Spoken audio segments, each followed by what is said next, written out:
ওকে, তো আজকে আমরা লিড কোডের 167 নাম্বার প্রবলেমটা সলভ করব। এটার টপিক হচ্ছে to some input array sorted. তো ফার্স্ট আমরা কোশ্চেনটা বুঝি। Given a one indexed array of integers numbers that is already sorted in non-decreasing order, find two numbers such that they add up to a specific target number. Let these two numbers be in numbers index 1 and numbers index 2, where 1 is less than or equal index 1, less than index 2, less than or equal numbers dot length.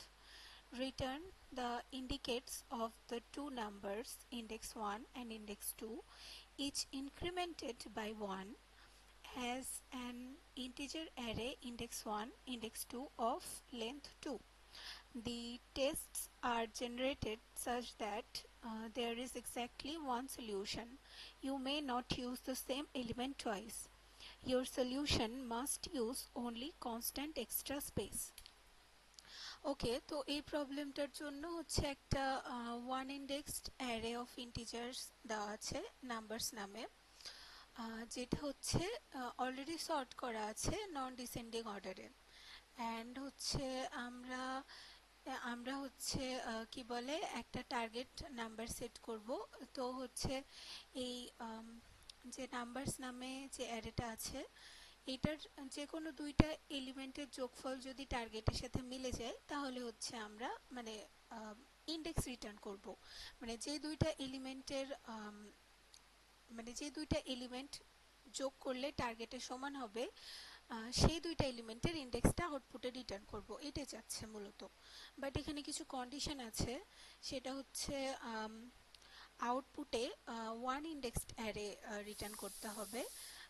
আমরা জানি হচ্ছে JavaScript zero মানে internally zero indexed, তো সেই জন্য আমরা শুরুতে zero ইন্ডেক্সেই কাজ করব, বাট রিটার্ন করার সময় আমরা হচ্ছে +1 করে নিব। এইটা হচ্ছে মেইনলি কাজ। অ্যান্ড এখানে আরেকটা লাইন দেওয়া আছে, your solution must use only constant extra space.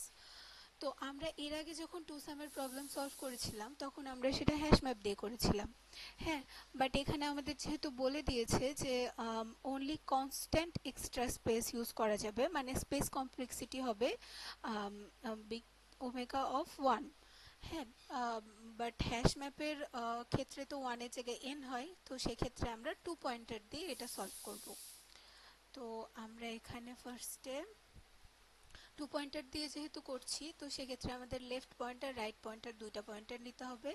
তো ফার্স্টে আমরা হচ্ছে লেফট পয়েন্টার নিলাম টু 0, অ্যান্ড হচ্ছে রাইট পয়েন্টার নিলাম নাম্বারস ডট লেন্থ -1। ওকে, এটা রাইট পয়েন্টার হলো। এখন আমরা লুপ চালাবো। l লেস দেন r হলে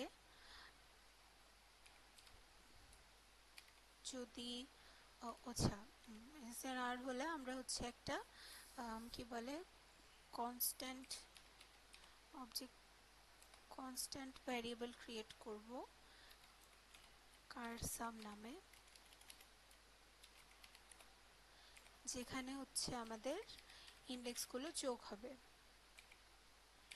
i plus numbers R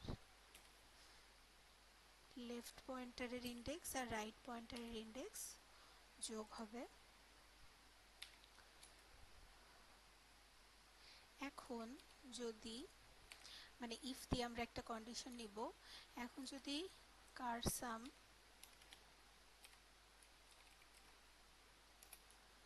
greater than target হয় তাহলে সেক্ষেত্রে আমাদের বুঝতে হবে যে হচ্ছে আর এর মানটা অনেক বেশি আছে। হ্যাঁ, তো তখন আর এর ইন্ডেক্সটা আমরা এক এক করে কমাতে থাকবো।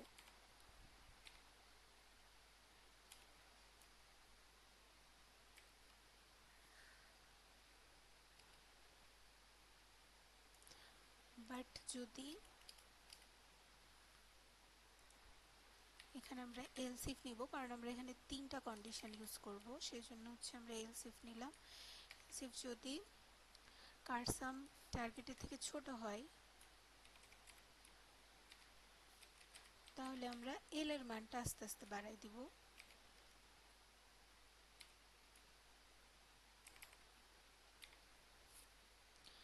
মানটা আস্তে আস্তে বাড়াই দিলাম। এন্ড যদি দুটার কোনোটাই না হয়, মানে হচ্ছে যোগফল টার্গেটের সমান হয়ে যায়, সেক্ষেত্রে আমরা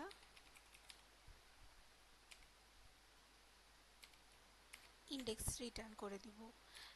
এন্ড আমরা হচ্ছে যখন কোশ্চেন বুঝছিলাম তখন শুরুতেই আমরা বলছিলাম যে হচ্ছে, আচ্ছা এখানে আমরা আগে রিটার্নটা কমপ্লিট করে নিই। ওকে, শুরুতে বলছিলাম যে হচ্ছে জাভাস্ক্রিপ্ট ইন্টারনালি জিরো ইন্ডেক্সড হয়, তো ওটা হচ্ছে 1 করার কোনো অপশন নাই, তো সেক্ষেত্রে আমরা আউটপুটে +1 করে দিলে 1 ইন্ডেক্সড অ্যারে রিটার্ন হবে। এই তো, এটা হচ্ছে আজকের প্রবলেম। আমরা এখন রান করে দেখি। ওকে, অ্যাকসেপ্টেড। এটা আমি সাবমিট করেছিলাম একটু আগে, তো হচ্ছে আমাদের সাবমিটে 62.30% বিটস আসছে। সো এটাই ছিল আজকের প্রবলেম।